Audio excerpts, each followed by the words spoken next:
Hey, hello, Lions fans. Welcome to the Detroit Lions podcast. This is episode 426, the Victory post-game show. Let's effing go.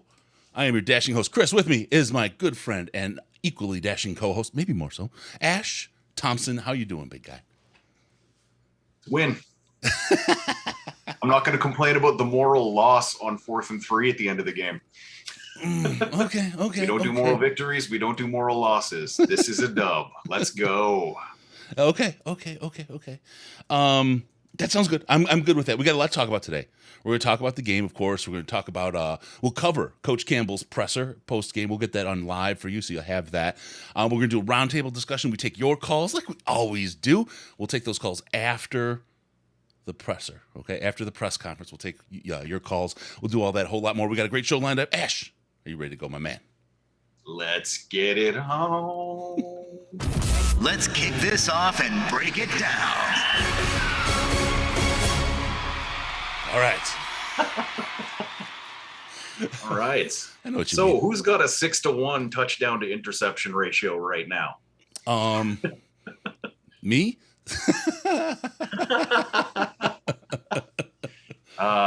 Yeah, it's nice to see what a player like Jared Goff can do with a set of receivers that can actually do stuff, even though sometimes the last couple of weeks they have chosen to leave a little bit on the table as far as that goes. But you put enough talent around and the talent wins out eventually, right? Like For real. That's the idea behind this thing. For real. For the folks in Slack, go to the channel. It's hashtag Goff is the guy. Boy, did Goff do it today. Looked really, really, really good. Really quick breakdown on I had a lot of reallys in there. Sorry, everyone. We'll get a breakdown. I was going to throw a really in on purpose. On the stats here, you got Goff with 256 yards, 4 touchdowns, quarterback rating of just under 130, 129.2. Amon-Ra, the leading rusher on the team. Amon-Ra, the leading receiver on the team. I don't know if you've heard of him, but he may have been a decent pickup in the draft. Sorry, Ash. I'm not sure. What do you think about that? I think he would have been good if we'd picked him in the second, according to members of our Slack. Yes. Man. Yeah, man. That's great. It's nice to finally have a front office that's like getting some of those wins. You know what I mean? That we always saw, like the Patriots would just draft some random dude. And like, I loved Amon-Ra St. Brown. There is writing on the internet, me saying that he should go in the second round of that draft. Yeah. But like someone like Rodrigo, who played, like he didn't play every snap today, but he played most of them. You know what I mean? And he made an impact on the ones he did play. And it was a positive one. Just getting that contribution from guys. Or say a guy getting a late interception in the end zone who nobody'd heard of prior to last season. You know, like it's like this is a good group we got going, man. Yeah, I love this. Jameson Hennessy, how you doing, brother? In the chat, they're developing their talent. That's 100% true. That's 100% true, what we're seeing out of this. I'm loving seeing what the coaches are doing with these kids and how we're doing it. I saw really quick, I want to, where's Detroit? Stay grounded, Lions fans. Washington won the second half, but they lost the game, you know? Yeah, if only you had to play a whole game of football to win. You know what this is? This is the opposite of what we always see. And at halftime, they adjusted and started playing off-man coverage and soft zone, and the other team racked up a few meaningless drives against garbage, and then they tightened it up at the end because they were the better team. Yep. We have not seen this from the other side very often, but this is exactly what happened to us in week 1 of last year and, frankly, last week a little bit. You know, like that's the better team won today. It wasn't a full 60 minutes of unreasonable levels of dominance, but guess what? The other team gets paid too. Yeah. The coaches get paid. The players get paid. Everyone is a professional out there. If you're asking Jeff Okudah to give up 0 catches to Terry McLaurin, you are asking an unreasonable thing of a person. That is not going to happen. The guy's going to get a couple. And according to my fantasy, he was held under 80 yards for the day. So, like, I don't know what you want. I like what I got. Me too. I'm going to tell you really quick, couple things. Hank Fraley, elite. I'm telling you guys, holy moly. Hank Fraley and that offensive line. Did we hear about how this offensive line was going to have trouble before we knew Rags was out, before we knew Jonah was out, before we knew how. Oh yeah, that tough defense. You got a 6'10" guard. Yeah. What? Dan the Man Skipper. The folks in the Slack know I was talking about it. The coaches thought that this was a game in which Dan Skipper was going to take the next step. Ash, in your professional opinion, did Dan Skipper take the next step in this game? Yeah. To be frank, Stenberg was the problem if we were going to pick an interior offensive lineman who didn't have a great day today. And that was in very limited spots even. Like It was just a couple little mental errors where I think it's just that every once in a while he misses his assignment completely. Yeah. You know what I mean? Yep. But like also at the beginning of the game, they were getting pressure on the linemen who had literally never played their position before by doing a bunch of stunts and blitzing from weird spots and doing the things that you should do as a defensive coordinator. And Jack Del Rio, if I recall, is still their defensive coordinator. And he's, a very good defensive coordinator. But yeah, like, man, it just like they tested our guys and our guys had a rough first couple drives that other players carried them through. And then once they got their feet under them, they were good to go. Yeah, absolutely. Let's really quick. Fraley needs a lifetime contract and a statue in front of Ford Field. You nailed that, Brandon. What a deal. Fraley is amazing. Dan Skipper, I got effing Skipper is a beast. Skipper's an elite guard. Skipper could run DirecTV better than DirecTV could. That's a different conversation. Pretty much anybody could. Oh man. Yes. Cody Adams, wasn't Dan Skipper the one on Hard Knocks that was cut? 100%. He was the guy. He's the guy. He's bald, and he's the second tallest guy in the NFL. And he looked like he was almost in tears. And he asked, "Is there anything else I can do? Is there anything I could have done?" And they're like, "No, man, sorry." And they put him right back in the practice squad, and they got him. But man, oh man. I knew it. Yep. And he was such a great guy, too, in training camp. I had my son with me, signed a ball for him. Just a class act. I mean, he's the kind of guy, he's got it all. He's the kind of guy you want to win and who's gone out and he's got the heart and the soul and he's fighting uphill. He's a favorite of a lot of people. So good news on that. I'll tell you what. Dan Skipper out there rocking and rolling. Jonah, I'm telling you right now, it's going to be a while. It's not just a finger. I mean, it's just a finger, but it's more than just a finger. More to come on that. You'll hear the story break, but he's going to be out for a bit, just straight up. So Skipper being there is really good news. I have a feeling we're going to see our guy Rags back on Wednesday. I know people are talking it's going to be longer. I have a feeling he's going to be back Wednesday, so we'll see how that goes. But, man, Stenberg is the one we got to fix. You know what I mean? The guy played with a broken throat. If he can be on the field, he's going to be on the field. Yeah, he's incredible. All right, let's see. Really quick. Great story. Let's see. The power of Hard Knocks. When Ragnar was declared out, I thought F. When Skipper gets the call, I thought awesome. For sure. Detroit versus everybody. Commode fans saw this as an easy win. Well, we flushed it, didn't we? Flushed that guy. Pretty hard. Really, really good stuff. Let's talk about DeAndre Swift. Holy cow.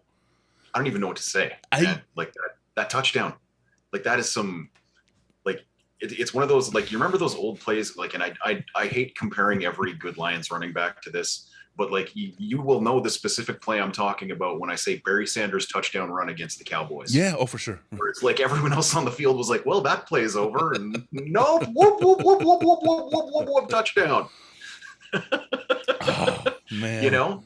Like 9 out of 10 players, don't even get up from that. You know what I mean? They just lay there, give themselves up. Someone comes up and taps them on the shoulder, and that's the play.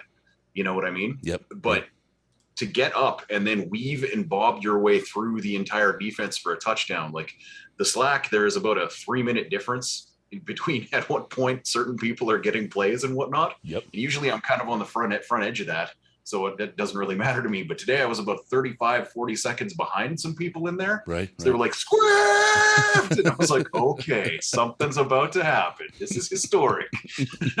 And yeah, that's the best play of his career, I would say, in a career loaded with big plays. That's the one where I'm like, that is the influence of Deuce Staley in a nutshell right there. You know what I mean? Just you're not done. Yep. Yeah, great play. Keep going. You know? We are tracking right now. Very soon, very shortly, we will have the post-game presser live with Dan Campbell. We'll cover that as well as part of the show. And then after that, we will take your calls. Evan Brown, an effing luxury to have, yes. DeAndre Swift, you nailed it, Ash. I was worried. I was worried about him with the injury, the ankle injury, right? Yep. There was a lot of talk about, hey, man, you got to play hurt. And I was like, this is one of those spots. This is one of those spots where, you saw him, how he reacted. Everyone was worried about his reaction to Deuce's coaching in the Hard Knocks. And then he reacted so masterfully. And then here it is. He's hurting, right? How is he going to react to the injury? How is he going to play through the injury? Is he going to be able to? And sure as heck, he sure does. He nailed it. Love what I saw from Quish. I was reading and speaking. Love what I saw from Swift. I can tell you the Vikings, as you said, Brandon, are going to be a tough game, but DeAndre Swift out there was great. Hutch, let's talk about Hutch a little bit in that ankle, playing all day on that ankle. You talk about a guy who you could tell he fell off as the injury got worse, but he was still a wrecking ball when he was out there. Yep. Absolutely. Yeah. Like and the heart from Hutch, you know what I mean? Like watching him try to walk between plays, like most guys would not have been out there. And at the end, him being out there did cause enough havoc to kind of wreck that last drive. You know what I mean? In terms of like, they were not completing passes to very completable spots. Like there's a reason we're not all talking about what a terrible corner Trevor Pryce is right now. Yep. And it is probably not because Trevor Pryce went out and locked down Terry McLaurin. You know what I mean? Like there was no chance to get to a second read for Carson Wentz because he went back out there, and the other guys, again, when he couldn't quite finish the job, like they stepped in, you know what I mean? Yep. Like it was just an incredible by our defensive line today. Yeah.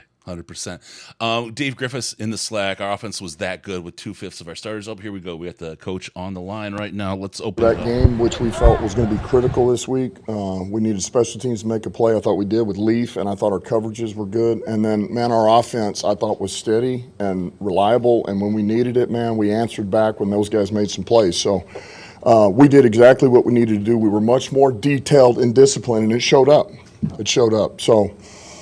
There's some guys I want to highlight. I thought Dan Skipper did a hell of a job. He stepped in, and he's never played guard, and he's been dying for this opportunity, and I thought he made the most of it. Evan Brown steady as they come. I thought Logan did some good things, and I thought Will Harris battled back there. So that's what we talk about, man. You're not always going to have your guys, and so when you don't, we got to have the next man up, step up and help us out, and I thought they did that.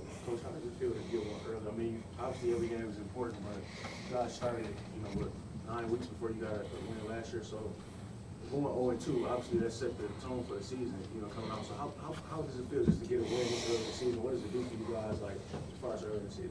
Hey, listen, it just it feels good to win. That's what it does. It feels good to win because there's a lot of hard work that's put in it across the board. And I think the best thing about it is, man, our guys just they trust in the system. They believe in what we're doing as coaches and the schemes, and they believe in how we're setting them up for success. And they believe in the plan and they execute the plan, and that's a credit to those guys, man. They never gave up. They never lost hope, and they won't ever. I mean, that's how we assembled this team. So they know what we're capable of. It's a step in the right direction, but that's one. That's one. Can you talk about St. Brown? What he particularly brings skill-wise? 17 Yeah, he's as steady as they come. I mean, he is steady as a rock now, and you can always depend on what he's going to bring every day, not just on Sunday, but on Wednesday, Thursday, and Friday. He's been that way since he walked in the door as a rookie, and nothing has changed. He expects a lot of himself and us as a team and that offense, and he's reliable, and he's a good athlete, and he's explosive, and he's strong, and I mean, he does. There's so many things that everybody sees, but then there's these things that maybe you don't always see. And his blocks downfield, him blocking in the run game. I mean, he's one of the old linemen's best friends. They love this guy because they know what he'll give to the run game. But he's a pit bull that plays receiver. Can you speak to Hutchinson and the pass rush and really how the defense set the tone early on Yeah, listen, I thought all those guys up front, they did a good job. They were much better than last week because they were much more disciplined and they stayed true to what we were trying to do with the stunts. Wash did a hell of a job with them, but they were thorough and detailed with it. And when you do that, that helps a guy like Hutch. It helps a guy like Charles. It helps a guy like Liam. It helps a guy like Jo. It helps everybody up front. And we were disciplined to that, and it showed up. You highlighted in your opening comments, but the offensive line. Ooh, really Jameson, I love you. Mm-hmm. Three guys, 425 yards, 36 points. What can you say about the performance from that trio on the inside? Listen, they battled, and they're all smart guys, and they hung in there, and they trusted where their help was at. They used it, certainly our tackles help now too. Decker and Sewell was some of that, some of those three techniques we drag out on, but those guys, they played as one unit, and that's what you have to be able to do when you're down a few guys. But man, they stepped up and just, they did exactly what we asked them to do. And I'd say this, I thought Ben called a hell of a game. I thought he called a hell of a game and gave us the best opportunity offensively to move the football, be efficient, and find a way to score points. And it seems like every time players, you mentioned some of the role players and the big contributions that they had. Some of your best players, too. Swift had that touchdown on third down, St. Brown that big end around. Just maybe you can talk about the importance of those two players. The lip sync is off on their feed, just so you know. Your best players means and critical. We didn't need an onside. Yeah, I kick. mean, it's kind of They what did. we talked about. When you get in those moments, you need to have those guys got to make a play for you, and they did that. And all we can do is, it's our job to put them in the best position to make those plays when we need them, and their job is to make it, and they do that. They did that. And now let me say this: that one long run, Cephas made a hell of a block now, and that was one of those you circle, say, "Hey, Q, this is your play," and he went in there. And, it was outstanding, man. Get a traveler, he blocks a traveler, and now we're off to the races. Saint does the rest. So everybody's got a hand in it, and those guys, they did their job. They did what was asked of them. How pivotal of a play was it? I'll get you next, Wojo. Go ahead. Will Harris, to stunt their momentum that they had there. Huge. Listen, one of the big things we talked about and put another emphasis on, you emphasize it, and it's like, all right, we got to emphasize it a different way, was about turnovers. And we got that. Look, the sack fumble essentially in the end zone, that's a turnover. And we get two out of it. And then Will Harris, yeah, they were getting a little momentum. And to get that, I felt like kind of reset us a little bit, all right, and gave us a chance to breathe. And it proved to be a big play. It really did. And look, I said going in this game, man, I wanted to do something. I wanted us to be the team that forced somebody to make the critical error, and we did that. We did that on the extra point. So however you want to cut it, man, we made the plays that we had to win this game. Of all the things you probably like about this game, it seemed like every time they seemed to challenge, every time it was getting close, you had a pretty quick, immediate response, including the St. Brown end around. Were some of those calls by design, like we've got to kill the momentum quickly, we can't run it 3 times straight ahead? It almost looked like it was This is a different Lions team, and they didn't. Well, give I up. think that if anything, I would say you've got these set plays that you feel like are good drive starters, and when you have a play like that, you're thinking, hey man, this has got a good chance to be an explosive run. Now, you don't necessarily say, hey, well, this is going to go for what it did, but you do feel pretty good about the run. And so there again, I thought Ben did a good job of just getting us reset and getting us back on track. But really at that point, it wasn't about, like, we're not in some 4-minute mode. We're still playing football now. And so we knew we needed to move the football. We needed to get first downs. When we get down there, we need to score and try to put this game away. So we did that. What did you think of the performance of Jared? I thought he did, man, when we needed it, he made some big throws. Made some real big throws. For real. Now, he missed some, but that's what comes with some playing the position. But he also made some big throws in this game. So I thought he got us in the right play. And, when you put up the points that we put up, that means you're doing something right. And so he did a good job. Talk more about play calling with Ben Johnson, but just the week of prep that goes into game plan. You got a lot of injury you're dealing with, coming out with different heavy looks. How important was his role in, I guess, planning this to execute? The coordinator's role is everything, offense and defense, and it all ties together with the way I see us needing to play the game as well. And he did an outstanding job of just, all right, knowing kind of where we were at. Let's make sure we get this O-line comfortable. We knew Skip was going to be, new in there. It'd be his first time, but we also knew he was going to battle. We could trust him. And so let's make sure that, we get them steady, and let's not let Jared get hit early or anything. Let's just be smart and efficient with how we work, and we'll be selective on how we take our shots or when we take them. And I thought he just called a great game. I really did. Dan, can you say something about Hutchinson? Just, I know you answered about the defensive line, but him specifically setting a record for 3 sacks as a rookie. What did you see from him? I know we've seen his motor before, but today specifically, his effort, his execution. Yeah, look, he played better than he did last week. He was much more detailed with how he rushed and much more disciplined, kind of with really everybody. And so he did. He was better, but so was everybody around him, which helps him be better. That's really the best way to answer it. I'm not trying to pick a fight or anything, but 3 sacks is a line, and especially for a rookie. I mean, to me, that seems like a high level of excellence, not just better. Listen, I'm fired up. Carlos, I am. Yes, I love it. 3 sacks. I hope we get 3 more. He gives us 3 more next week. Yeah, I'm not, and I haven't seen the tape, but just from what I saw out there and how everything was run and the stunts, and I thought he did a great job. I did. So I'm not like I'm down on him or something. I thought he did a great job, but I thought all those guys did too. They all funneled them to each other, Related things, Swift, we saw more Jamal and more Craig today. Just can you speak to what he was going through out there, and then Frank Ragnow? Toe, was it the same toe that he was dealing with? You're talking, Swift was the first one, just about how's he? Yeah, he just had the ankles, he was a little bit sore. Okay. But man, that's on a sore ankle. That was outstanding. So he did a great job. He really did. To fight through that, because I know it didn't feel great, and he knew he wasn't 100, but yet he was saying always like, I'm playing. I'm going to play.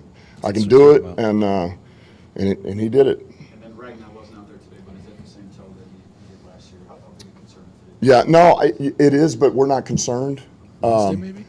We're not concerned. We feel like the thing will heal up. We just got to give it a little time. I'm really curious about the decision to go with Skipper. You had a lot of different alternatives in there, including moving Sewell inside, as you talked about previously. Yeah. Why Dan didn't have that? Yeah, well, because Dan's been here for 2 years now, and Dan's the effing since man. we've been here, I know he's been here longer than that. But he knows our offense in and out. He knows all the positions. And look, this isn't the easiest offense to just walk right in and learn. We got 2 new guards. Forbes has been here longer than Coyote, but we just felt like Skip, man, has a real good understanding of it, and we felt like, even though he's never played guard in a game, we just feel like he was going to hold up, man. We trust him. I trust him, and he's a battler, and he's not going to go in the tank if something happens. He'd fight. He knows how to work with those guys. Hell, Decker knows him well. Evan's been with him, and so it just felt like it was the right thing to do. And man, he battled in there. Dan Skipper, a perfect example of a Hank Fraley guy. Woo! They just got him so he wasn't fighting in practice this year. That's always the struggle you want to have. That's the difference between him and a guy like Terrell Crosby. Like Terrell Crosby, you got to poke him and be like, do something. Like, do something to make this team. Dan Skipper is trying to bite you. He is the kneecap biter. Yeah. You know what I mean? He is exactly the sort of human being that this entire coaching staff loves to have on the team. They weren't blowing smoke up his butt when they said there was literally nothing you could have done. This is a numbers game. You know what I mean? Yep. And then 3 interior O-line injuries later, he's playing a position I guarantee nobody has ever asked Dan Skipper during a game because of that height to play guard before. There's just no conceivable way, right? And I will say one thing, it would have been a problem. I'm just, I love Matthew Stafford, but he is, 6'1", and would have been staring at the middle of Dan Skipper's back trying to throw it that way. That's it's just one specific thing. It was made a lot more acceptable by the fact that Jared Goff is a bit taller of a guy. You know what I mean? And has that delivery that goes overhand as opposed to some of the sidearm stuff and that kind of thing. Skip plays low. He plays lower than his height. Yeah, well, that is true, actually. He does not fully extend that arm all the way up to get as much leverage as possible, but still manages to get a pretty ball most of the time. Damn straight. All All right. Not like that one, not like the touchdown pass to Amon-Ra, though. They're the duck. All right, we got a call. Caller, what's your name? How much have you had to drink? Sweet. I'm Jeff. I'm from Grand Rapids, and I've had all of it. Not all. I've at least got one left here. How you doing, Jeff? Oh, okay. Thanks for leaving me all the Coke All right, Zero. So, thanks for trying. no problem. Oh, hey, my pleasure, Ash. My pleasure. But anyway, hey, I've been a member of the Patreon for longer than I can remember. Been 8 months as a member of the YouTube channel. Like, subscribe, and share. Do your part. It's not a big deal. It's easy. Let's just do this thing. This is my guy, Jeff. All right. All right. I'll get you the So kickback anyway, in the mail. No, Chris. Tina says hello. Tina! And so, okay, so as you remember from the training camp party, I have a problem with being a Lions fan forever and a day.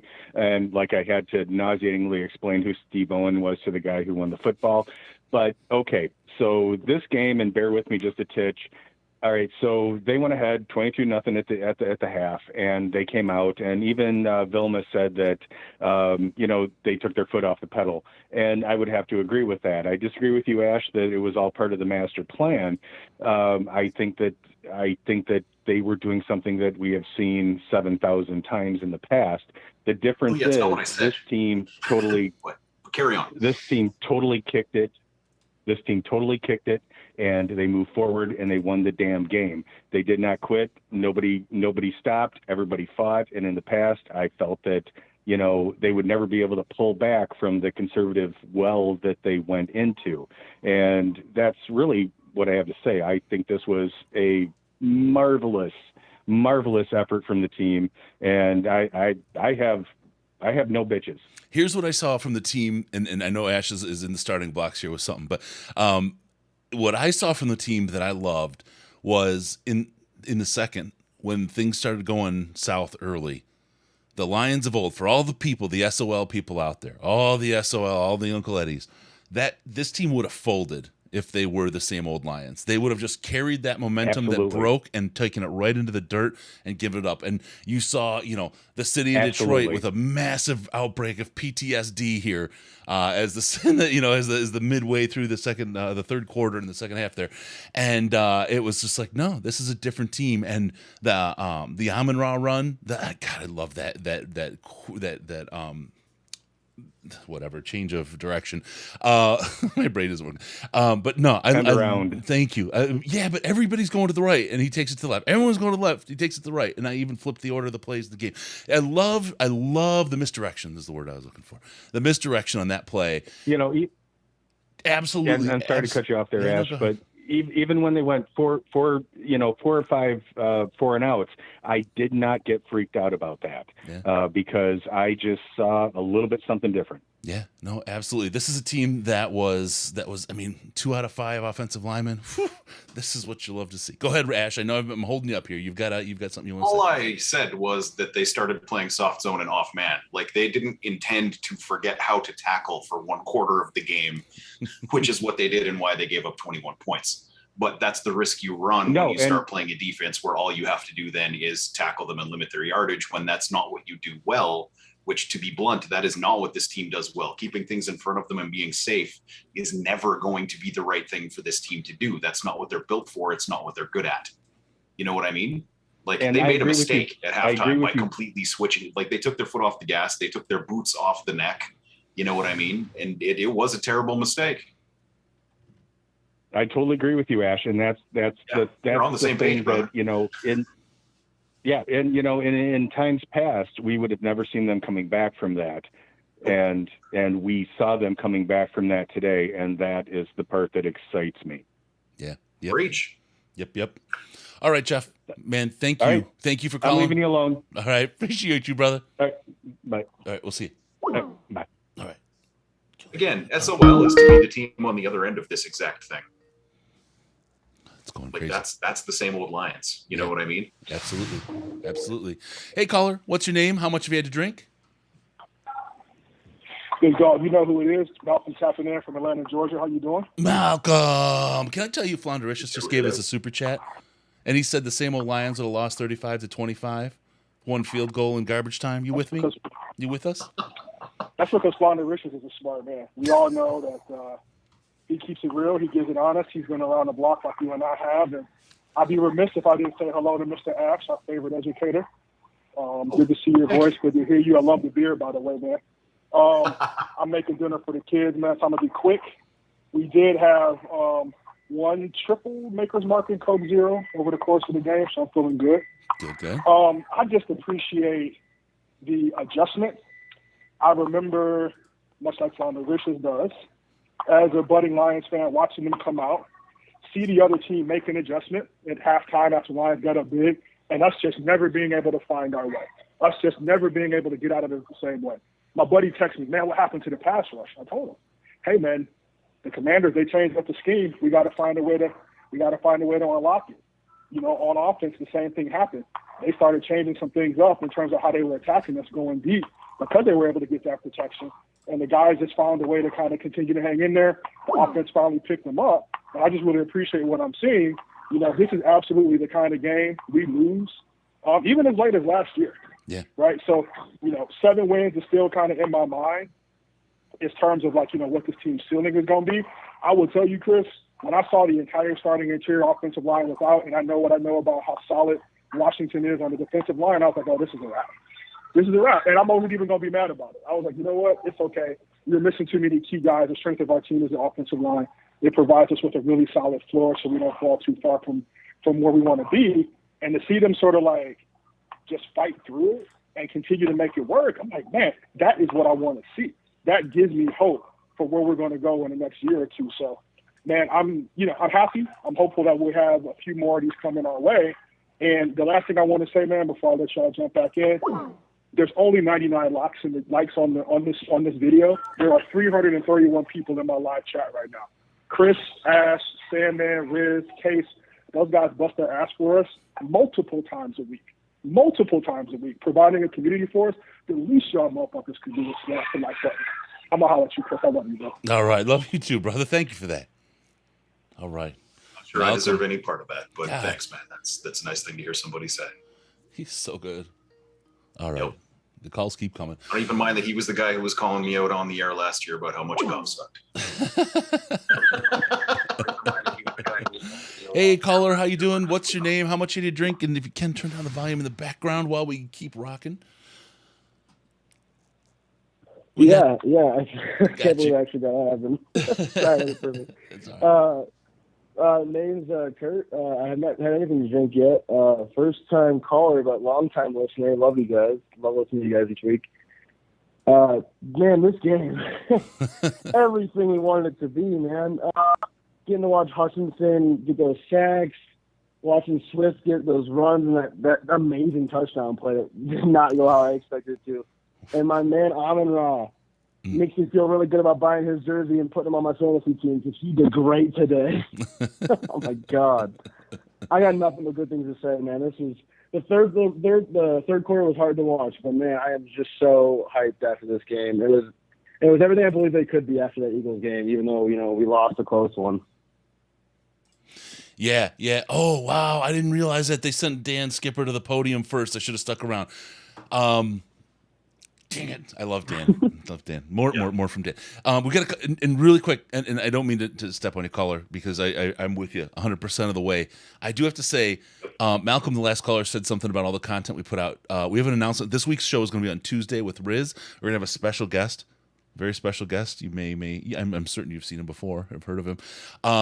We got a ton of new content coming to the channel starting this week and rocking through the season and beyond. We've got a really, really great contributor joining us, and I'm really stoked. We're going to have very, very close to daily content for you guys now. It's it's going to be sweet. All right, more to come on that. More to come. Sorry, caller. You just became. Oh, did we lose him? No, he's still there. All right, you just became a great opportunity, No worries. jumping off Love to point hear for it. that one. I used you. I apologize. No No, you're totally fine. I get it, man. I love it. Love to hear that you guys are coming out more stuff. Man, yeah, I don't know if I have much more to say. That was so much fun to watch. I hope we get to see Hutch get more sacks like that. That was so nice to watch today. Oh God, yeah. There were some passes between Goff and Hawkinson that definitely weren't encouraging to see, but they pulled it together in the fourth quarter, and it was man.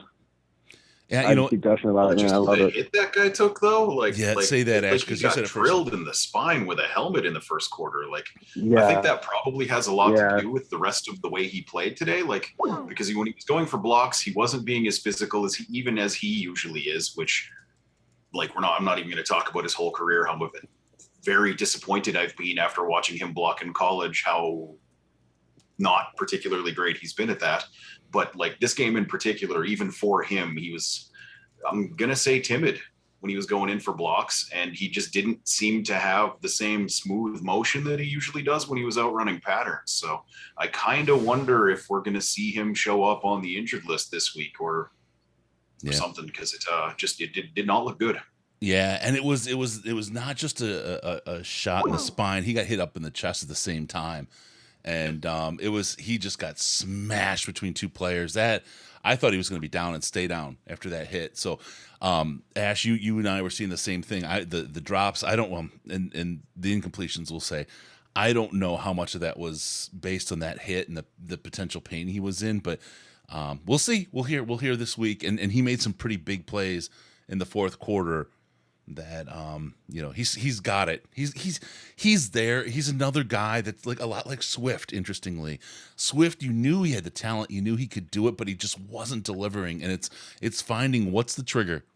I think what's the trigger to get that delivery out of him. And I think we'll see that from Hawk this year. I think they'll pull it out of him. Yep. And I mean, it's not like he's statistically playing badly for a tight end. You know what I mean? So many people have just such an unrealistic expectation of who he is and what he can be just because he got drafted way too high.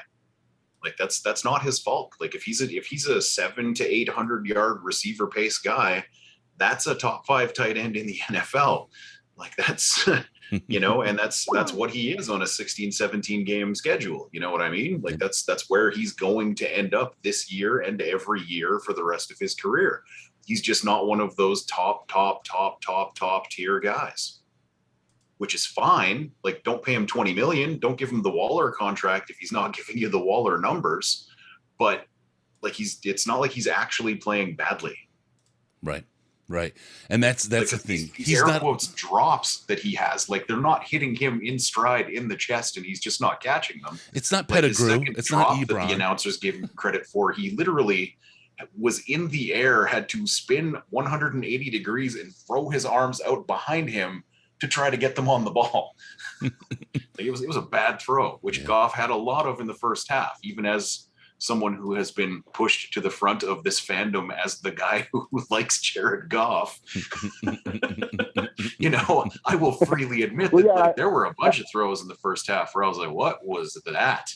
Who are we getting today? And I definitely want to clarify in the second, Hawkinson was not the one that. The guy was on fire.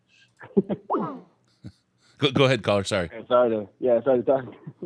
No, you're good. I want to clarify too. Hawkinson of the Goff Hawkinson connection was not even the one I was more worried about in those interactions, because a lot of those were not really well placed, and so I was definitely not feeling great about Goff in the early on, but. But yeah, like I said, they did what they had to keep the game. You never got super close to the point where we're biting our nails watching the field goal. So I give them a ton of credit for, even when the defense was struggling, that the offense kept it together. So really loved everything I was seeing. And the last thing I'll say, I'll let you guys go, but man, I did not expect us to shut their offense down in the first half like that. That was great. That blew me away. That was amazing to watch. Yeah. They got a lot of good receivers that did nothing. That's what won us the game, low key. That first half, it's what let the offense do its thing, and it was shutting them down because we got to run our offense our way because there was no pressure of Commode's lead over us, pressuring us into doing something. And without JMO, that offense running like that with 2/5 of the line again. Hank Fraley is absolutely the the MVP of this game to pull those guys together, that line together with only 2 starters. God, it's incredible. It's incredible. Yeah. Big West beat me to it in the chat. The receiver I'm actually worried about is Chark. And even that, like, he's 2 games back from a season-killing injury. You know what I mean? Like, it's understandable that he's not lighting the world on fire in the early bit of this season, but you got to kind of wonder, like, if he doesn't start doing something soon, that's like, it's not going to be Reynolds who loses snaps. You know what I mean? Because that guy's getting it done constantly. So when JMO comes back, right now, Chark's on the bumble. Ease him in, but he catches that deep ball today. Like a healthy Jameson Williams, absolutely 100% catches that gorgeous Jared Goff deep ball where Chark just took one tiny little stutter step and it hit the ground. You know, like that's on a pass that long. That's the difference between success and failure and touchdown, is just that hesitation, not believing the guy's going to get the ball out there, because like he doesn't have a cannon. But when he throws a deep ball, it is one of the most beautiful looking things in the NFL, is a Jared Goff well-placed deep ball. Yep. You know what I mean? Like, it's just, it's like it's floating on a cloud when it gets to the receiver's hands. All right. Caller, really quick, what's your name? How much have you had to drink? You know, I only drink water. This is Q from Fresh Life. What up, though? Q, how you doing? Good, man. Just left the game, you know. Yeah. And actually, Ash, it was me that disagreed on Jared Goff saying Jared Goff sucked. So I want to continue that this year because maybe this is a hot take, but going to the games, yes, he did make a good throw to Chark, and Chark's got to catch that. But he also missed Chark at the end of the game where Chark was wide open. He had the defender by like 3 steps. So I feel like a lot of these quote-unquote drops are also just Goff making bad throws. He almost got Hockenson killed early in the game. Like, that was Goff's fault. That was an Andy Dalton to A.J. Green or Matt Ryan to Julio Jones murder ball. So I think Goff has got to be better. He played fine. He's fine. But I don't know. He just misses too many throws for me. Like, that game could have been in the bag if he'd have hit Chark on that second throw. Now, if Chark drops it, Chark drops it. But too many times it's just the ball is not accurate. And it was the same thing last week. So I don't know. Here's something that just came up in the chat. Goff, the first Lions quarterback since 1952 to lead this team to score 35 plus in 3 straight games. That's including, let's not forget, the Matthew Stafford era. Okay, let's just back up a little bit on the Goff praise. Hold on. I'm fairly sarcastic when I'm saying that Goff is great. You know what I mean? Like, let's hold the phone here. He's gonna have some good games. He's gonna have some bad games. We had 3 of 35 points, and people were all talking, it's garbage time last time. 36 points today. I didn't see any garbage time out there. I didn't see Washington let up at all. Second. There were no shortage of people calling me out for me talking about Goff last year. It's just awesome. Throwing that out there. Goff is going to end the Lane curse, the Bobby Lane curse. Can we believe that? Come on, Q. Oh, that would be delicious. My favorite timeline is that next year they beat the Rams in the NFC Championship on the way to the Super Bowl. What do you got, Q? I'm with it. Like, no, I want to win. So I don't care who the quarterback is. I want to win. If Goff could be the quarterback, let's do it. But if Goff is not more like, that game did not have to be that close. Right. It just didn't. Like, I know we were just like, because they didn't even have a first down to like late in the second quarter. So I knew that wasn't going to continue all game. But the game didn't have to be that close. And there's too many times where we stall out on drives because he's just not accurate enough. Or he's just throwing balls into the dirt or throwing balls above receivers' heads. So, yeah, I don't know. I give him credit for the win. My bad, go ahead. Oh, no, I was going to say, this is Steve in the chat. He said it perfect. I hope we bitch about Goff after multiple victories. I'd like to bitch like this about 11 times this year. This is first world problems right now for sure. But I'll take it. Yeah, I get what you're saying, though. He was not perfect. But I don't think we need him to be perfect for this to be a good team this year. Last year we did. Like, if he wasn't perfect, they were just going to lose the game. And I think he showed he is not the guy you want to have in that situation. You know what I mean? He's not the Patrick Mahomes. Yeah. He's not the Josh Allen. Yeah. Like, we know this. Nobody at this point should be even thinking that there's the outside possibility he might be, because he's just not. You know what I mean? But, like, good starting quarterback, I think that is an attainable level of play for Jared Goff. Just not great. Yeah, he's fine. He's fine. I'm with it. But like you're right though. Things like that Swift touchdown where he fell, got back up, juked everybody. That wouldn't have happened last year. So right. I think we're on the right track. It'll be interesting to see what happens next week because that's probably the best. Like the Eagles are fine. I thought they were just a bad matchup for us. Yeah. But I'm interested to see how we do against Minnesota. The one that matters. That'll be really interesting. I'm just gonna say about golf. Jeez, what is happening to me? Oh, you're doing it. About golf is just the most watching. Irritating thing in Lions media, and now my guys here doing it. Now to I me. dumbled it down. Watching San Fran in Seattle, man.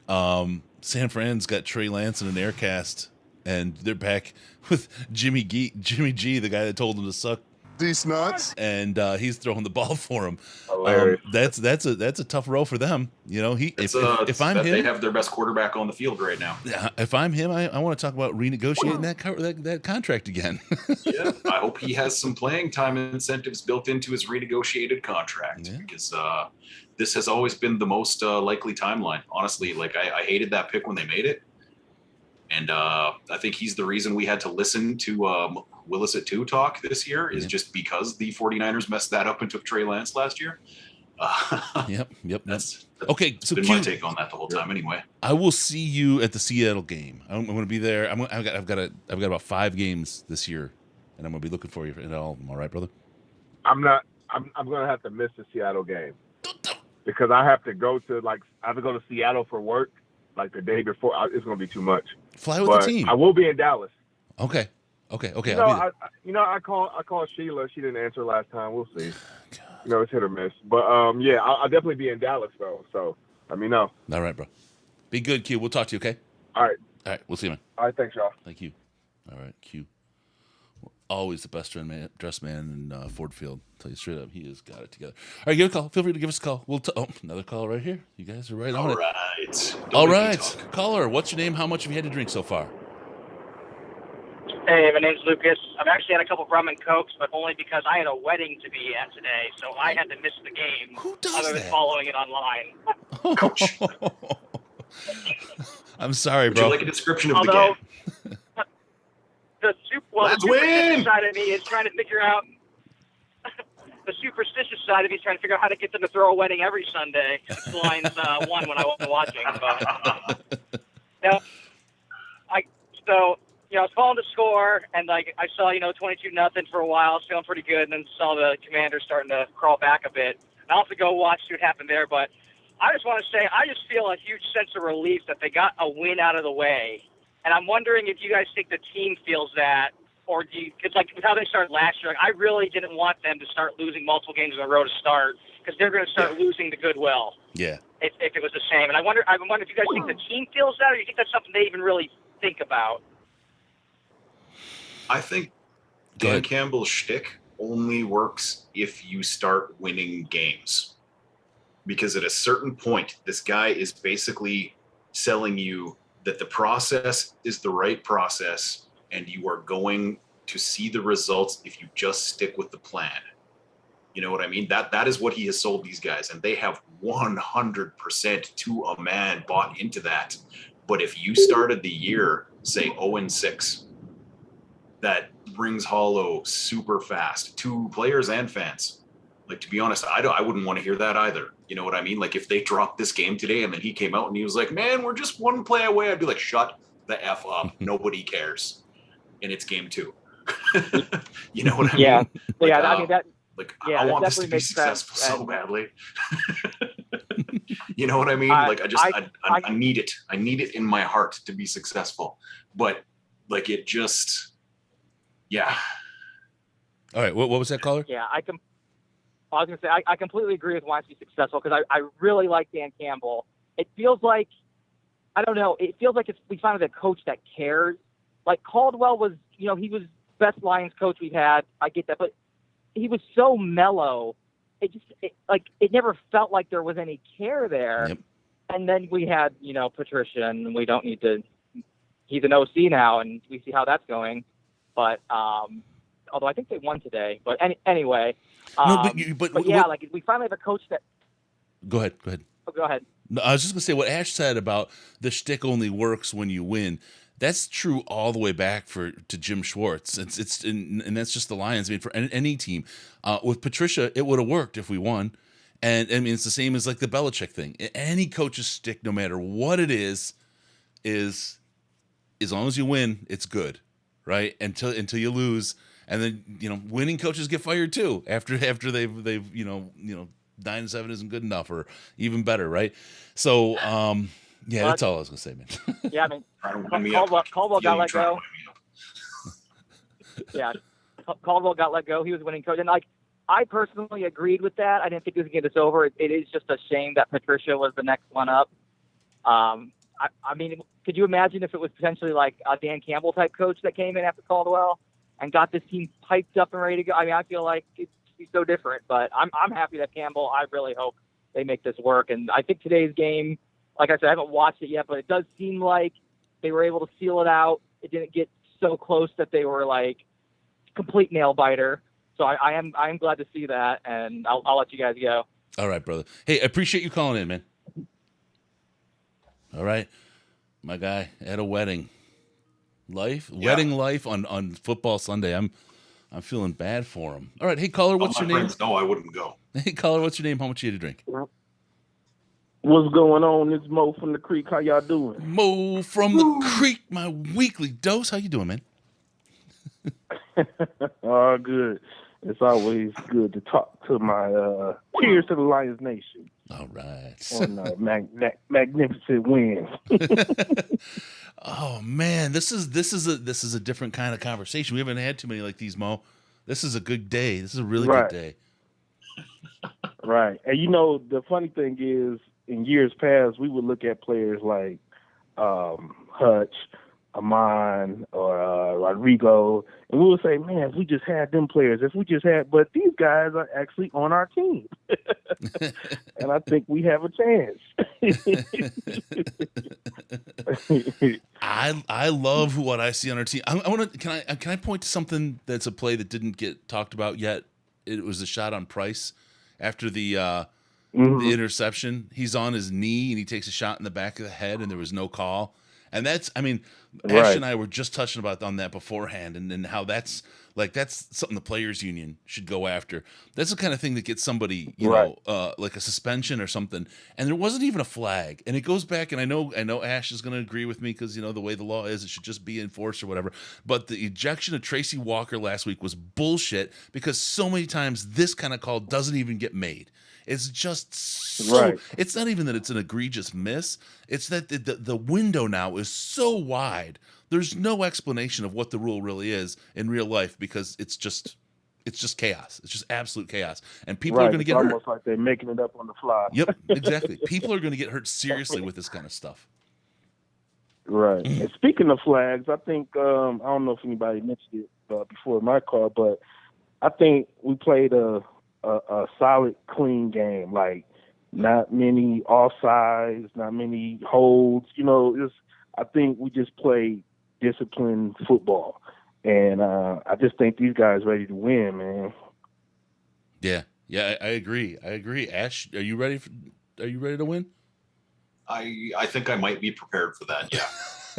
I don't know if I'm prepared. I don't know if I know how it's going to feel. Like, yeah, this felt weird today. Like, honestly, I was like, am I having a heart attack? Wait, is this what pride feels like? And speaking of the halftime, we have a team shutout at 0. I'm like, am I watching the Lions? I was like, I'm in the Twilight Zone.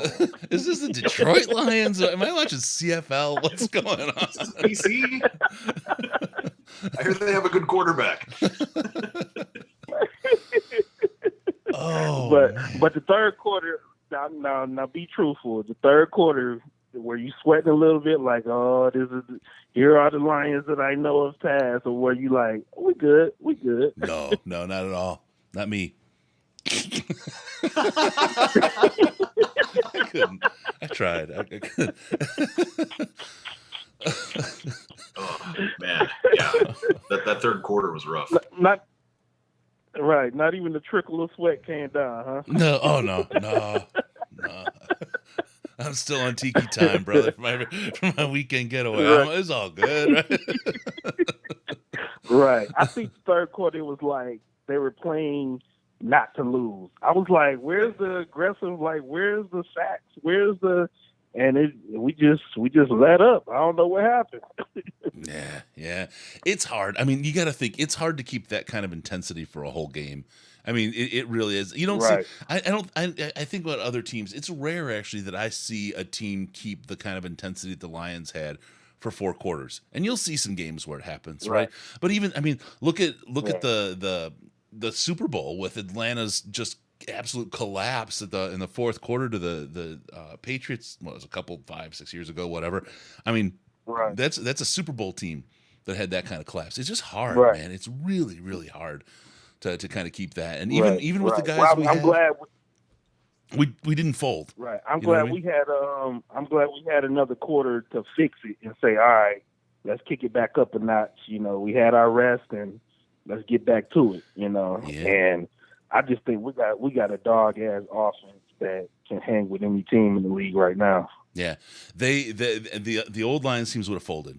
The old Lions teams would have folded. They would have got scared and said, "Oh, here we go again," and just fell off a cliff. And this team said, "No, we're gonna go kick somebody's ass," and they did, and let's just riverboat Ron and that 2-point conversion. I want what he's on. I mean, we saw the CBD, right? But it ain't nearly as good as what the fuck he was doing, because that was the dumbest thing I've ever seen a coach do in a long time. And thank God it wasn't Dan Campbell. Yep, exactly. I know, right? Ron, the genius coach, does something mind-numbingly dumb that puts them 2 scores down later. Like, unbelievable. I would say if we would have lost this game, I think we would have saw like Malice in the Palace Part 2. I think bottles would have just been thrown on the field, and it just would have been over. Yeah, to have lost this game would have been to have lost our coach. I'm serious. Right. They could have won 6 games after that, right? And I don't think that. I mean, he would never have shaken it. He never ever would have shaken that. That was a precarious spot, unfortunately, because I think Campbell's a great coach and he would deserve better. But had they given up this game and lost it today, I don't know that ever he would have recovered, or anybody would ever, they go win a Super Bowl and all of a sudden you have a game where you look like it's coming right back up. You know what I mean? It's something that no one, he wouldn't have lived down. It would have sucked. Oof. Right. Right. But go Lions, one pride all day. All day. All right, Mo, from the creek. You get down there, you watch some crawfish for us, okay? One thing. Yes, sir. They're battling in the creek. I got you. All right, Mo. Be good, brother. All right, take it easy. All right. Oh, man. Love it.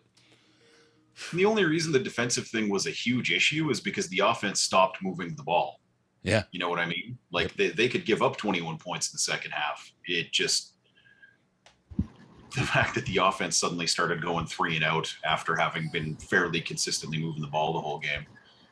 Also, like, that's the reason. Yes, I am the most excitable man on the internet. Oh, calm down, Ash. Hey, caller. Calm down. Let's get some CBC action going on right now. Hey, caller, what's your name? How much you had to drink? Scott, nothing today. Can't drink. I'm a Detroit sports fan. I'd be an alcoholic with the last 10 years. How you doing, Scott? What I'm calling about is, how is it Jared Goff's fault? He got 4 touchdowns today, and he played remarkably good for a Lions quarterback. We ran Stafford out of town because he wasn't good enough. Now Goff's not good enough. Both of them have been to a Super Bowl. Our best 2 defensive players didn't play most of the second half, but somehow it's Jared Goff's fault. How does this happen in Detroit every single year? That no matter what the quarterback does, we're going to blame him for everything. Because when you say that not every throw he made was perfect, that is always going to be true, because no quarterback is ever perfect. Like, there's 70% of the time they're perfect every time.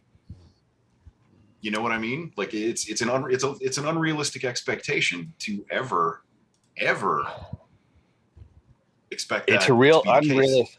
it's unrealistic for anybody in Detroit ever to say the quarterback played well.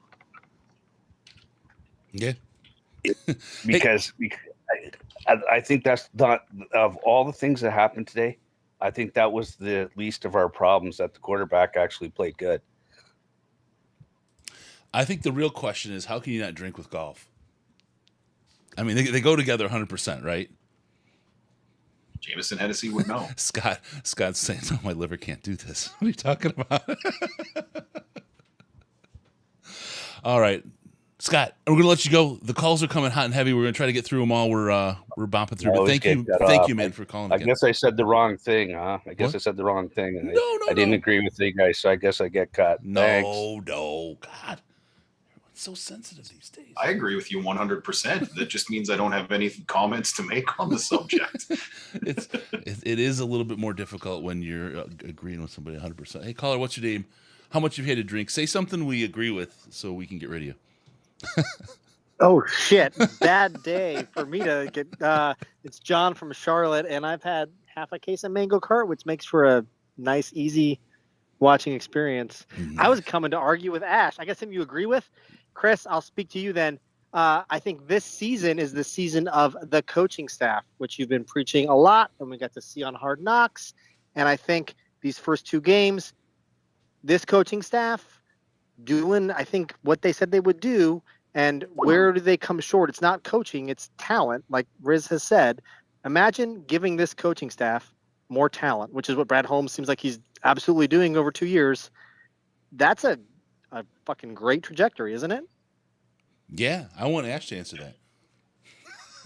Yeah, that is the trajectory I would love to see. Honestly, like I've always said, there is no rebuild that should ever take more than 3 years. And we are seeing what I'm talking about. If you are doing it right and you have the right people, no roster is so bad in the NFL that you can't make it like halfway decent in 2 off seasons.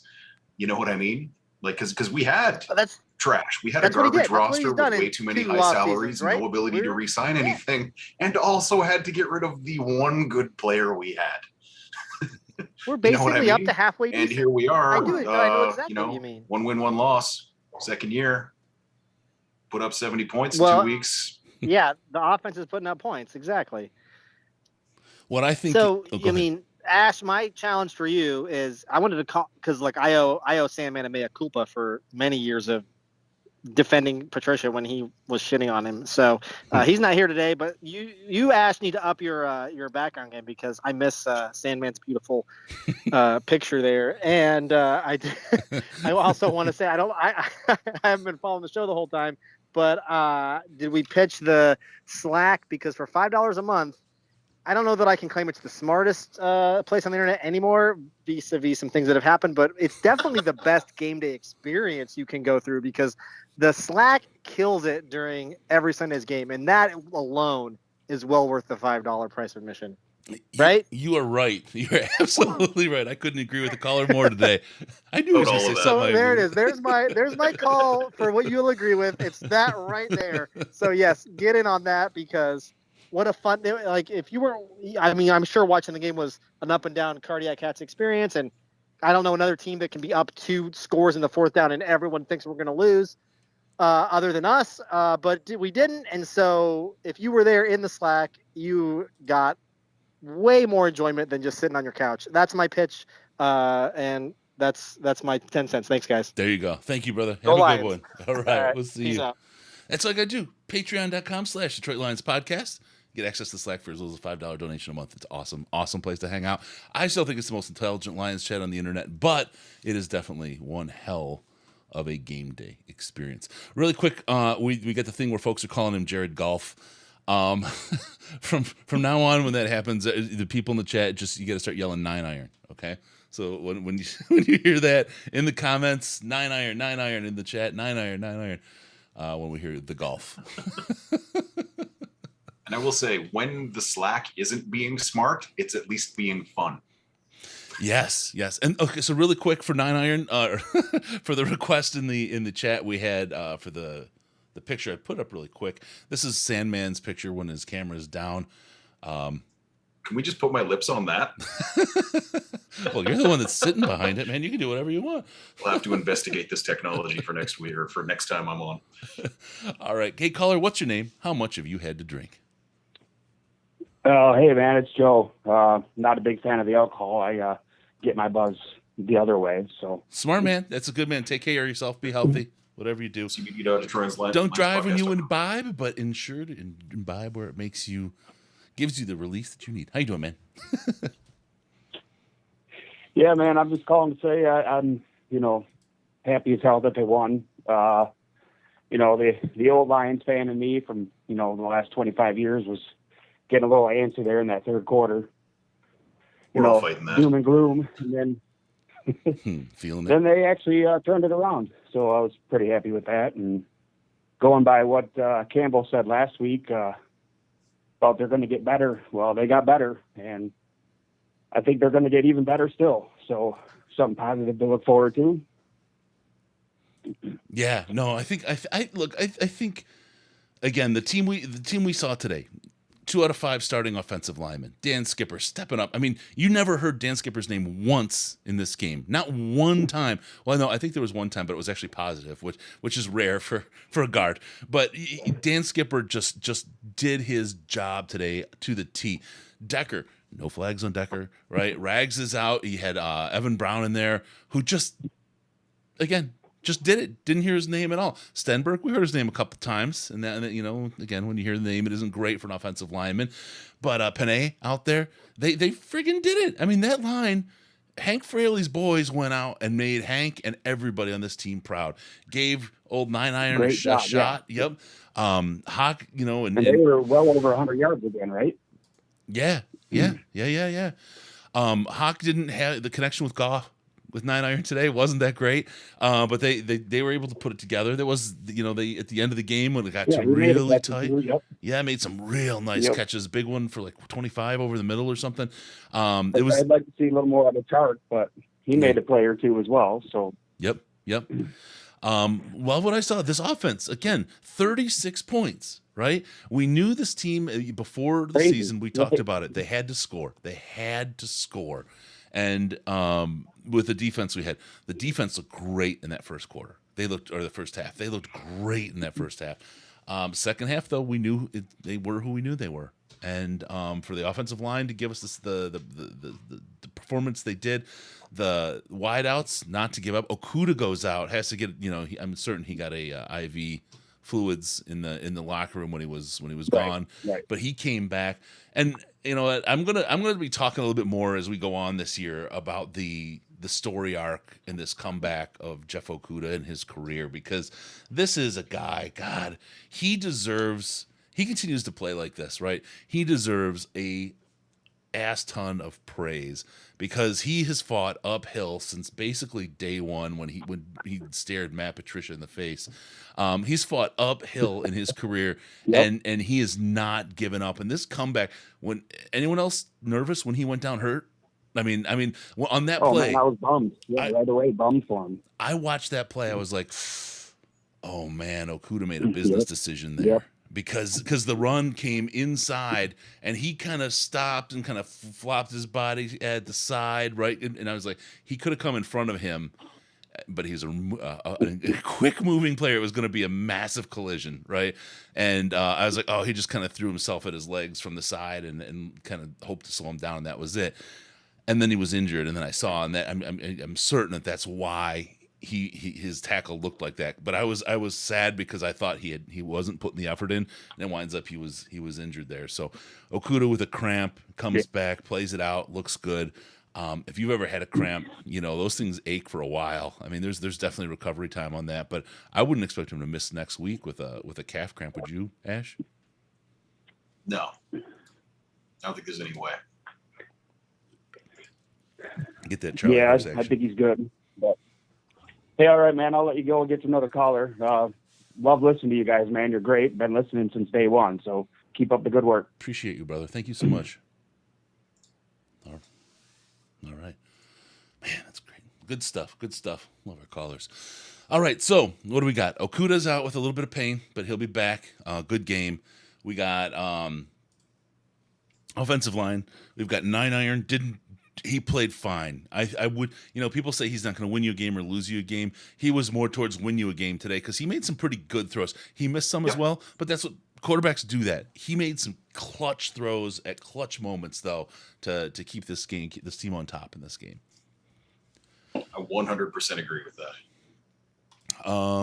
The second half, why can't they play the whole game like that? We talked about that a little bit, Mark. It's no team really, or the teams rarely play a full game at that level. The meltdown of the Falcons in the Super Bowl is a great example of that. I mean, it's a Super Bowl caliber team. They made it to the Super Bowl, no questions asked, and everybody thought they had it won, and they couldn't continue to play at that level. It's a game where both teams have a say, both teams are getting paid, and everybody gets to adjust and do what they do. It's really, really hard to get 4 quarters of domination on another team. It just rarely happens in the NFL. There you go, Ash. Rarely happens in the NFL. So. Ask and ye shall receive, people. Yep. For those of you on the audio podcast, this would be a good time to stop doing that and instead head to our YouTube channel where you should like and subscribe this video. Don H, I feel like this is the floor for the Lions offense with that many injuries, etc. on O, and being able to put 36 against a formidable D line, especially with his O line, it's great to see. Just wait when guys like JMO hit the field. Yeah, man, you put a player like JMO on the field. If he's what he is, and I think he is, that's a lot of is's. Who's the guy that falls off? Who's the guy? We were talking about DJ Chark is the guy that falls off your right now. Yeah. I mean, that's a guy to put that guy falling off the starting roster. That tells you got a pretty good group of receivers out there. Yeah, that's not a bad fourth option. You know what I mean? Yeah. Oh man, Sunday Ticket, DirecTV, AT&T and DirecTV just need to go out of business, and their executives need to be perp walks. I feel bad. This is one of the few. This is like the only streaming thing where I feel bad for Americans, because the Canadian version, it has its issues, but it is so much better. Like, I don't lose the game. You know what I mean? Like, they don't have all the cool stuff like, coaches film and all that. Like, they just stream the game and hold the game there and do their own, like, that's all Sunday Ticket does. Sunday Ticket just streams the game 6 I'm hours always a week. ahead in the Slack, Yeah. And it's on every single time. 6 hours a week is all that thing is supposed to be running for, and they can't make that work. And I'm going to tell you, there's some great things out there. Sports Urge, maybe you could look for that. They'll find you a way to see the games without spending a dime on a service. And with DirecTV, I just will actively, like, again, I think they need to perp walk those executives, and I think they need to go ahead and just make sure that they're completely unemployable at this point, because they've created a crap service that treated customers poorly. And AT&T, the same boat. They're garbage. Anyway, we're at the point on that one where, like, when you have a contract that you're locked into and you have been told that your contract will not be extended, the level of effort and quality of work that you put in is always going to be about what we saw today from DirecTV. Yep. I think the NFL may have done a bad job of managing this situation, because they're like, they know there's no way they're coming back, and this cash cow is dead and everyone is losing their job. Like, because it's not like they have something else they can move to streaming wise where it's going to matter, but like, it's to give people the level of service that they got today is just unacceptable. Yeah. It's really bad. So anyway, that's that. Forget them, let them rot, and don't let those people work again that have created such a terrible customer experience. I used to pay for that, and I can't anymore. It's just ridiculous. And I recommend, I'm one that wants to pay for my media when I can, but when they create these situations like this, there's better ways. There's better ways, right, to get it that are free, and you push your users to do that, because you've created a poor service and barrier to entry. So there you go. Get what you deserve. All right, let's see what we got here. Hey, caller, what's your name and how much have you had to drink? Sorry? Hi, caller, what's your name and how much have you had to drink? I was trying to get to the Lions post-game show. You got it, brother. All right. How you doing? Good, how are you? Good. What do you got? What do you want to talk about? honestly, I thought it was just listen. I apologize. Oh no, it's all good. It's all good, bro. What did you think of the game today? Okay, sorry. No, it's cool. What did you think of the game today? It was awesome. We just left. No, it was fantastic. Were you there? They looked really, really strong. Yeah, we were there. Oh, sweet. Where'd you sit? The defense was fantastic first half. Offense played really well too. I don't know the last time I saw them up by 15, 20 points ever. Third quarter, of course, come out and lost a little bit of the momentum. Crowd did too. Yeah. But I'd say overall, I don't know. It looks like Hutch might be a little beat up. He looked pretty winded and kind of concerned there to see what happens, what they report on him this week. But no, all in all, it was a great game. Really, really nice to see him start to finish. Yeah, for sure. You guys heading home now? Yeah, heading back home. Cool. Any plans for dinner? All right. Well, hey, thank you. Yeah, all right, brother. Have a good one. We'll see you. Yeah, you too. Any plans for dinner? People keep asking me to move. Oh man, that's fun stuff. Better spot. Every now and then, like I like to. This is my thing. It was funny because we just spent the weekend down at the beach just to kind of get away for a little bit for our anniversary, and then I realized I finally was able to put it into words. I like inserting myself into people's story, like inadvertently. Like this guy, he just wanted to listen to the show and he accidentally called in, right? And I'm just like, hey, so what's for dinner? How you doing, bud? I just love doing that because people just it's like, wow, okay. Anyway, lots of fun. All right, let's see really quick. Do we talk about everything? Bobby Price made me mad. Did you do Dan Skipper, Superstar? Any other questions about that? Got to tell you, new shoes coming out. If you haven't seen them yet, they will be coming very soon. Nike does a special shoe set every year, Lions and other teams. Check out fanatics.detroitlionspodcast.com. The sneaks are the bomb. They've got some other really, really good stuff coming as well. It's a great way to support the show by doing something you were going to do anyway. Get your Hutch jersey, whatever jersey you want. Get your Lions blanket, all that. fanatics.detroitlionspodcast.com. Hey, caller, what's your name and how much have you had to drink? My name's Ben. I've had quite a few. Awesome. What were we drinking today?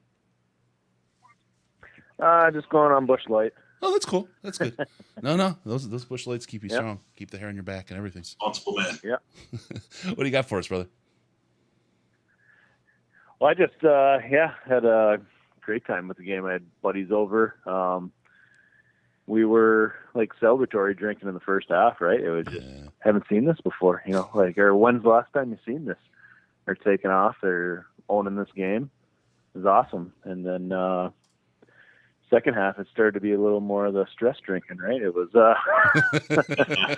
kind of cool, but I wanted to give some props. We talked about offense, defense a lot. Goff gets brought up, but how about the special teams? Dave Tipp had those guys going. They were, the kick coverage was great. Making kicks, everything. I thought it was, got to give credit where credit's due there, right? For reals. Oh man, good team game today. No one gave up. They played through some injuries. It speaks to the heart and talks about who this team is and who the Dan Campbell Lions are.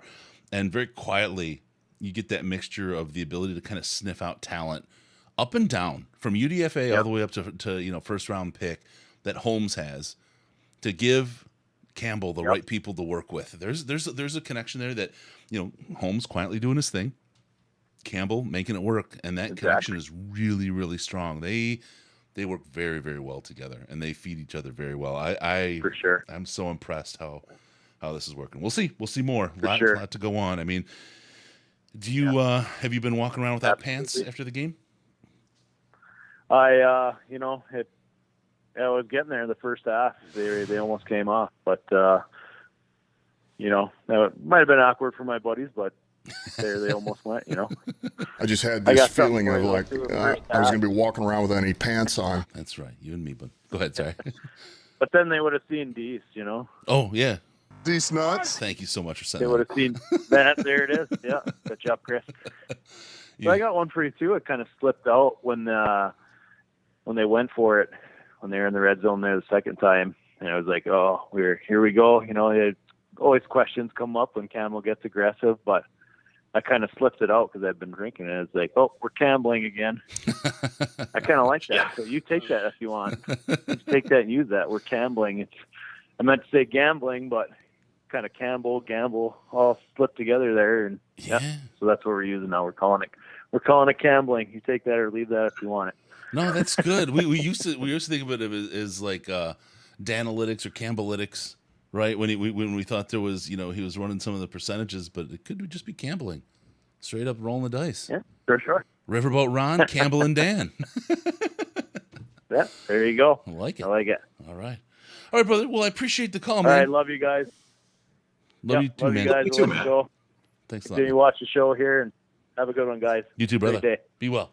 All right, man. That's awesome. All right, guys, gals, guys, the whole ball of wax. If you get a chance, we'd say this, we guys once a show, hit the like button. It's really easy to do. Go down, and hit the little button at the bottom. We appreciate when you do it. It helps other people find the show. Helps us keep doing our thing and growing and getting better.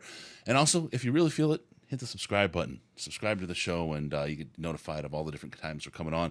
We'll have a big announcement for you on Tuesday with somebody coming in to help out and do a whole bunch more content on the channel to keep things fun, interesting, and exciting for Lions fans all year long and after the season. It's kind of a long-term thing.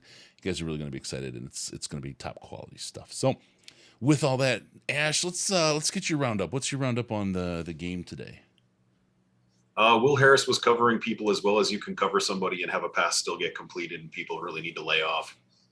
Like, honestly, the move to corner is going exceptionally well at the time frame we're at this point.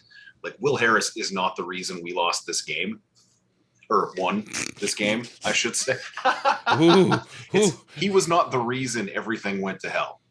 Like, just straight up not true. If you actually watch what he was doing, he was all over every single one of those guys who was making those catches and doing everything short of actually breaking up the pass. Which, given that this is his second game as a cornerback in the NFL, where, frankly, this isn't a spot where you learn how to do new things, particularly in the league, he is on pace to have a career renaissance, to be totally blunt about it. Yeah. Like, that is impressive, the transition that he has done in a single off season from never doing something to being, like, reasonably decent at it. Yeah. Also, he got the interception today, which, like, if we can just get Tracy Walker to take all of those things he doesn't catch and bat them over to Will Harris, apparently we'll get a lot more turnovers.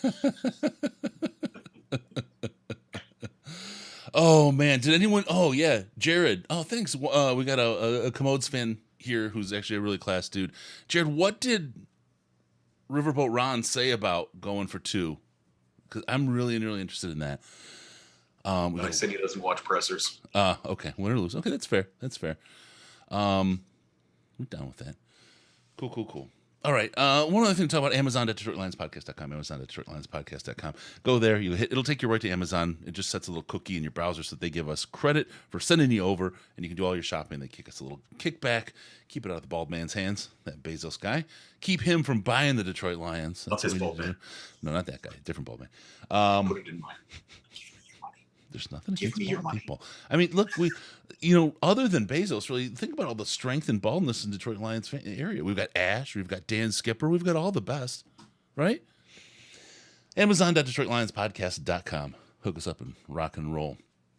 All right, let's see. We've got all that. Buccaneers, the real deal. Wow, Kurt. Yeah, they're Shock winning of the season. And Brady's gets Wednesdays off now. What a play. Nice gig if you can get it, man. Here it is. Thank you, Don H. Dating back to last season, the Lions have scored touchdowns in 11 consecutive quarters, which is the longest active streak in the NFL, and a new franchise record. Again, another one for Jared Goff that was unattained by former Lions quarterback Matthew Stafford. And I think we know who the real quality quarterback is. I'm telling you, if Jared Goff... If 9 Iron wins a playoff game, it's going to be such a wild conversation about who's better, right? Because you want to say Stafford. You 100% want to say Stafford. But 9 Iron wins that playoff game. He did what Staff couldn't do. I mean, Staff couldn't even sell Little Caesars until he left town, right? I mean, he couldn't sell a pizza, $5 pizza until he left town. Yeah, no, that's interesting. That's going to be interesting. And I'm can't wait to have that conversation. I'm looking forward to it too. I will happily do a post-game show on the Super Bowl in the event that that's required. Oh, it's going to be a party. Get your plane ticket, buddy, because we're going to be lighting the place on fire. Uptown Girl don't know what it's seen yet. We'll take the big stage over there. All right. I will get on a plane and go for that. We've got a big show on Tuesday. Don't forget, we've got a great guest coming. I don't want to tell you who it is because he's going to join us and help us do a whole bunch of content. We're going to be close to 5 days a week of content going on here, or closer to 7 actually. But we will have a ton of content coming your way. Lions content, good stuff from somebody you know and respect and love in the space of Lions coverage. It's going to be really, really good. You guys will love it. Well, then it must not be me. Well, you could be. Elizabeth, I love Goff. You know what? I do too. Me too. I do too. I love him. Yep. And no homo. The thing. Well, maybe little, whatever. The thing about somewhat Jared negotiable. Goff that nobody gives him credit for is how great of a person he is. They always just want to talk about, hey, he's a mediocre kind of talent quarterback, whatever. But I mean, before he even took a snap in Detroit, he was establishing a charity. He's a guy who low key just has a giant heart, and then doesn't talk about how big his heart is because he's very kind of quiet to himself. Doesn't do the whole Hollywood thing. He's just a good guy. He really is. Jameson, 9-iron. Off you go. Let's see. To be fair, Stafford never had a running game but 1 year, and then he get taken away from them by Dallas and the stupid referee crew. Yeah, we'll see. 9-iron has a heart of iron. All right, with that, let's call it a week, Ash. I appreciate your roundup. I think we got a lot coming from this team. My big takeaway here is the MVP of this game is Hank Fraley, because Hank Fraley set up that offense to be able to score with 2 out of 5 starters, and that's just gigantic. Spent all last week looking at Twitter, people going, Ben Johnson's run game is great, and I'm like, no. No, stop talking. Yep. Yeah. Hank Fraley's run game is great. Yeah. So there you go. You know. We'll have more. All right. What do? Head on over to patreon.com/Detroit Lions Podcast. We look for your involvement, and you can be involved in the smartest, most intelligent Lions chat on the internet and the very best game day experience, as attested to by one of our callers today. Go to patreon.com/Detroit Lions Podcast. You'll get access for as little as $5 a month on your donation there. You'll get access to the Slack chat. You just set up a donation. That's how we kind of pay for all the stuff we do, the servers and all the other stuff. And we use that to push ourselves to do more and better all the time. So if you get access to the Slack, you get a great piece of interactivity with Ash, myself, Riz. We're all there. It's a great place to hang out. So get in there, hang it out. Patreon.Detroit Lions Podcast. Patreon.com/Detroit Lions Podcast. Also follow us on Twitter at DET Lions Podcast. DET Lions Podcast, the very best place to see all of us tiki timed and pants free. Wonderfully. Give us a call on Skype. It's Detroit Lions Podcast, all one word, or call us on the Lions line at 929-33-LIONS. It's 929-335-4667. Give us a call. Leave a message. We appreciate that. We'll get you on the show. A little bit of drinks beforehand are always fun, but you can just be silly, whatever. We'll take your calls. We'll put them on the weekly show, and it's a lot of fun. Also, go to DetroitLionsPodcast.com. Subscribe to the podcast. Why would you want to do that, Ash? So that we could show up weekly in your ear holes. That's right. Magically. You are just making it so I cannot play anything on that. That's fine. Game ball the skipper. That's right, Brandon. Let's do this. Let's see. What else do we get? We got. Thank you for tuning in. Thank you. We'll see you next time on the Detroit Lions Podcast. Remember, no pants, no toasters, no hot tubs, no problems, because we're your Detroit Lions and your Reddit connection. Let's get it off.